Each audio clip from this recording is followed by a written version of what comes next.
Buckle up, Buttercup. I'm about to expose some of the dirtiest tricks feminists and the shady domestic violence industry encourage women to do in order to get an advantage in the custody battle. You must arm yourself with the knowledge of what possibly could happen so that you can formulate an effective strategy.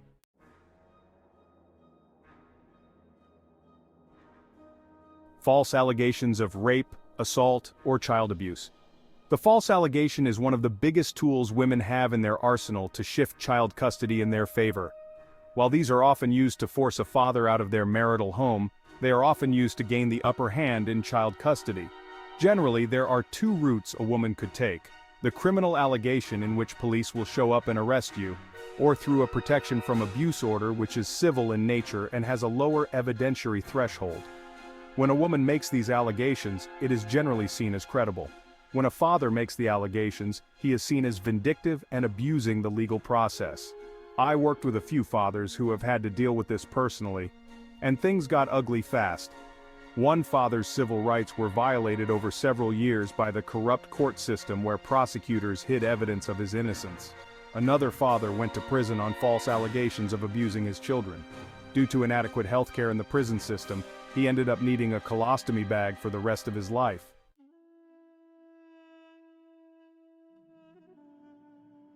Domestic violence advocates. Domestic violence agencies are some of the most corrupt organizations around. First, they typically only help women who have allegedly been beaten or abused by their partner. Males who have been assaulted by their wife or girlfriend are routinely told to seek help elsewhere. The federal and state grants which fund these organizations are typically tied to the number of women they assist, so they work very closely with the local prosecutor offices to help women prepare for court and help the prosecutor get a conviction. While this seems like a completely normal and innocent cooperation, it's far from innocent. What generally happens is, these domestic violence advocates coach the alleged victim on how to speak to police and prosecutors to appear more believable. So basically, helping the women lie to police to help create a better narrative, and later, coaching the woman on how to testify in court. Corrupt prosecutors are aware of these illegal practices, often looking the other way in an effort to improve their conviction rate. Some prosecutors have even gone so far as to suppress or even destroy evidence of these domestic violence advocates coaching women to lie. This fundamentally violates the civil rights of the defendant and the prosecutor's duty to seek justice, not merely convicting innocent men for a communist political agenda.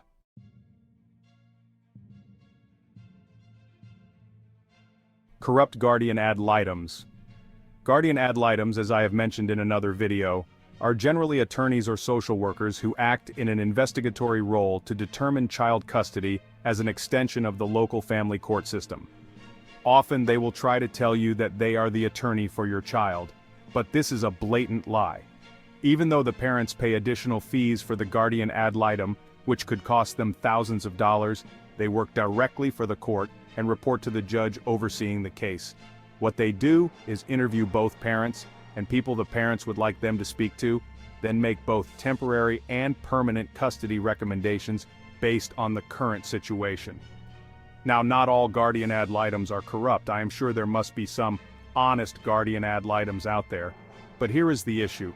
Not only is there almost no oversight on what guardian ad litems can and cannot do, but they aren't restricted by hearsay.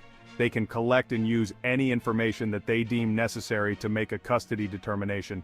They can even use false allegations and take testimony from alleged witnesses that you will never have the opportunity to cross-examine in court or depose. As an example, say you and your ex-wife had gone to France on vacation 1 year before your ex-wife filed for divorce. Your ex-wife could allege that during the vacation, you got drunk and violent, smacked her a few times, and she had bruises. Even though this never happened, your ex-wife could fabricate a witness, an alleged French friend that she met in the hotel who witnessed the attack.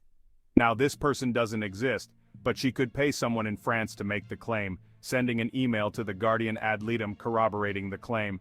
Those statements could make it into the final report, alleging your substance abuse issues and violent tendencies. Since the attack didn't happen, and the French friend remains nameless in the guardian ad litem's report, there is no way to defend yourself from the claim. But you can guarantee this guardian ad litem was a gun for hire who knew exactly who he or she was supposed to give custody to, creating another unfair advantage for women.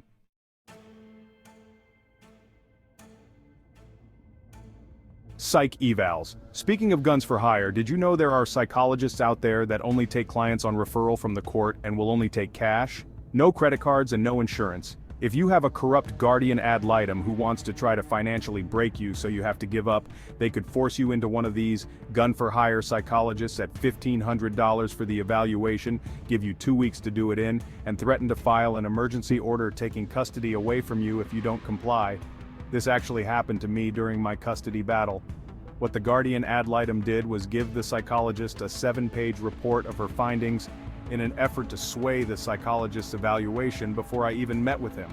So, essentially, there was not going to be an independent evaluation as required. It was a setup to begin with. The only reason I found out about the 7-page report was because the psychologist let it slip out in one of the sessions.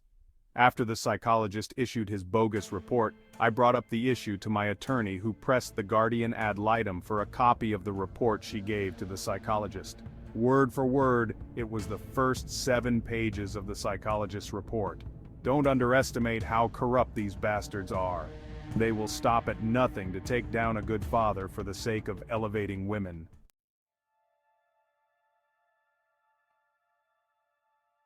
Character assassination. This is a frequent tactic used by narcissistic women during custody battles.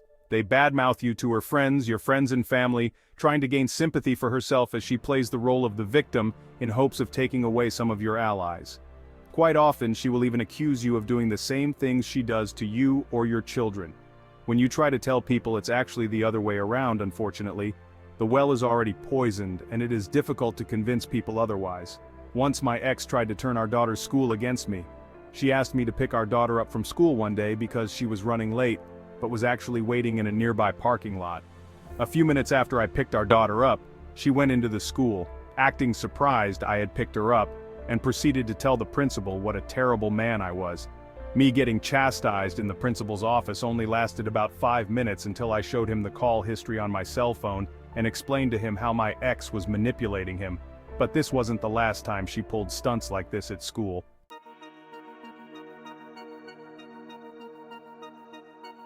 Trying to get you fired. If you have no job, you won't have the money to hire a good lawyer to fight for your rights. If you don't have a lawyer and try to navigate the system yourself, judges won't respect you and will take advantage of your lack of knowledge. Imagine your ex dropping your sick child off at your house 10 minutes before you're about to leave for work because she had better things to do. This means you have to call out sick and lose money, making it look like you are an untrustworthy employee.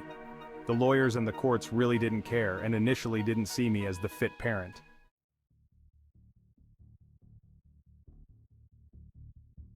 Case swapping. If you don't have an attorney, you are screwed. If you have a bad attorney that's cutting deals behind your back, you are also screwed. Case swapping is essentially when both opposing attorneys in the divorce case collude to maximize their profits. They decide ahead of time who will win the case in quid pro quo fashion. I will let you win this one if I can win the next one. If your attorney has already thrown in the towel, there will likely be signs he or she seems disinterested in the case, or even appear to just be making stuff up as he or she goes along. If you see some red flags with your lawyer, start shopping around. Keep in mind, a lawyer's license to practice law is regulated by the overseers of the bar. Lawyers have certain ethical duties that they must follow. If they don't, sometimes judges will hold them responsible, but most frequently, citizens need to file a bar complaint against the lawyer for breach of his duty. I've filed a couple successful bar complaints and had the lawyers disciplined. If you have a complaint against a lawyer and you want to file a bar complaint, reach out to me. My email is in the bio.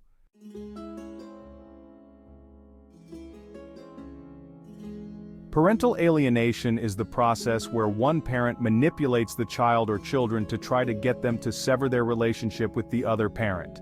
This could come in the form of repeatedly talking bad about the other parent, coaching them to make up allegations against the other parent, restricting communication between the parent and child, introducing the parent's new boyfriend or girlfriend as their new mom or dad.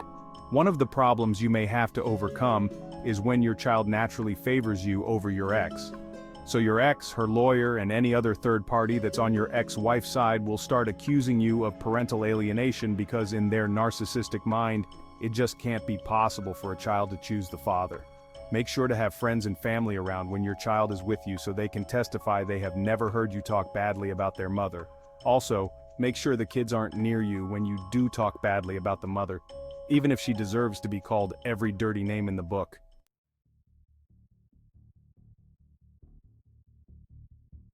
Now, legal delays can both work for you and against you. Sometimes delays happen because the lawyer is stuck in another trial, so they will need a continuance or extension to meet deadlines or for the actual trial. But sometimes legal delay tactics are used to purposely delay the process in order to gain a strategic advantage. Obviously, the longer a court case gets dragged out, the more costly the lawyer fees will be. One party to the divorce may drag out the divorce process knowing that the other party won't have the money to continue. Keep in mind, some lawyers might also drag out the case to pad their wallets, not necessarily what's in the best interest of their client. Also, in some states, like Georgia for instance, at 14 years old, a child can sign an affidavit choosing which parent they want to live with. The judge is essentially forced to abide by the wishes of the child, unless the parent is a danger to the child. I would bet money that some fathers have used legal delay tactics in this situation, say when their child is 13 and wants to live with the father but isn't quite old enough to sign the affidavit. Now, I am not suggesting you do this, and I am not aware of what possible consequences could result from purposely trying to delay your divorce hearing. But you should check your state laws and speak to a local attorney about what options you have. There are legal processes that exist that could put your custody battle on hold for a year.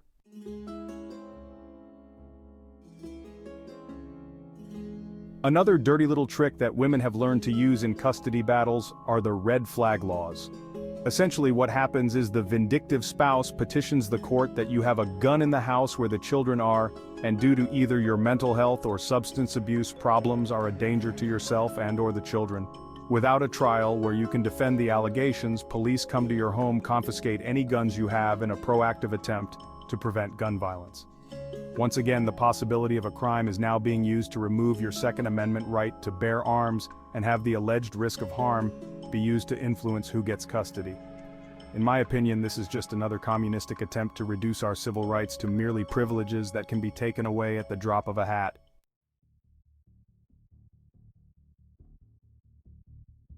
Similar to the radical psychologist and guardian ad litem that conspired against me, there are therapists known to the legal community as guns for hire.